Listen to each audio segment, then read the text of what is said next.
Ringkasan Pelajaran Hayat Kisah Para Rasul Berita 30 Perkembangbiakan di Yerusalem, Yudea dan Samaria melalui ministri sekelompok sekerja Petrus, bagian 22. Kisah Para Rasul pasal 10 ayat 34-36 mengatakan, "Lalu mulailah Petrus berbicara, sesungguhnya aku telah mengerti bahwa Allah tidak membedakan orang.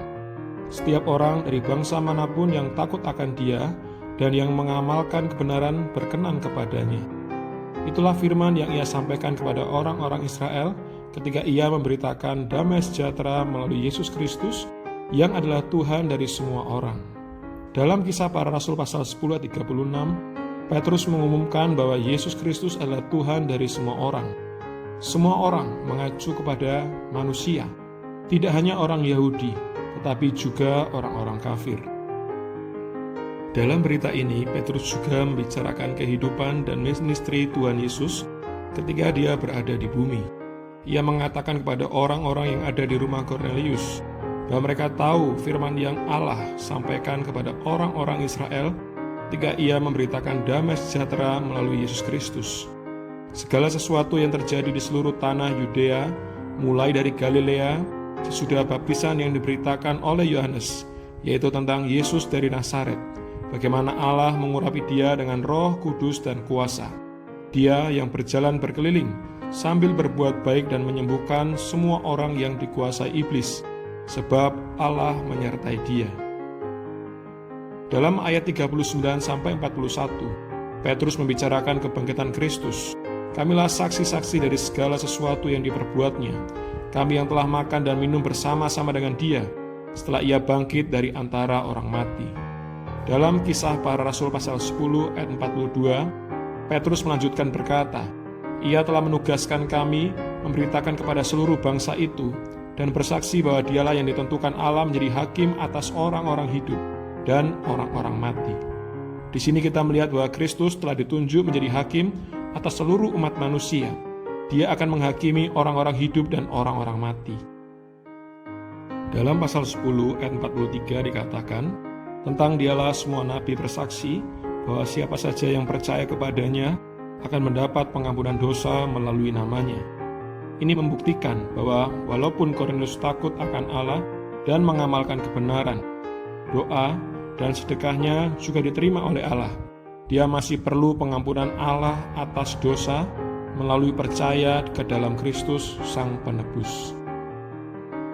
Kisah Para Rasul pasal 10 ayat 44 mengatakan, "Sementara Petrus berkata demikian, turunlah Roh Kudus ke atas semua orang yang mendengarkan pemberitaan itu."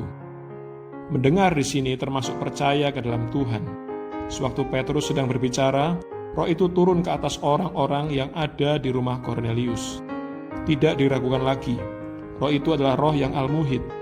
Kisah Para Rasul pasal 10 ayat 45 mengatakan, "Semua orang percaya dari golongan bersunat yang menyertai Petrus tercengang-cengang karena melihat karunia, yaitu Roh Kudus dicurahkan ke atas bangsa-bangsa lain juga." Di sini, karunia ini adalah Roh Kudus itu sendiri, bukan sesuatu dari Roh Kudus yang diberikan kepada kaum beriman sebagai karunia.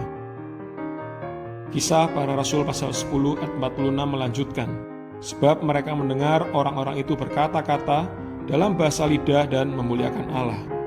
Berkata-kata dalam bahasa lidah bukan satu-satunya hasil dari menerima Roh Kudus di aspek ekonomikal, karena dalam kasus ini mengagungkan Allah, yaitu memuji Allah, juga merupakan salah satu hasilnya, seperti bertutur sabda dalam kasus ke-12 orang beriman di Efesus. Seperti para rasul dan kaum beriman Yahudi sepermula pada hari Pentakosta, kaum beriman kafir dalam rumah Kornelius menerima Roh Kudus di aspek ekonomikal langsung dari kepala yang naik ke surga. Dengan kedua langkah ini, kepala tubuh membaptis semua orang berimannya, baik orang Yahudi maupun orang kafir, sekali untuk selamanya ke dalam tubuhnya.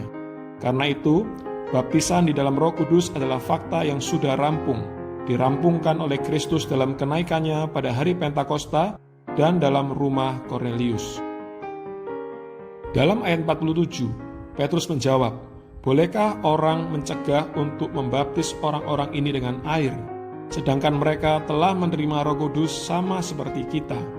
Kemudian dalam ayat selanjutnya, Petrus menyuruh orang-orang di rumah Kornelius untuk dibaptis dalam nama Yesus Kristus.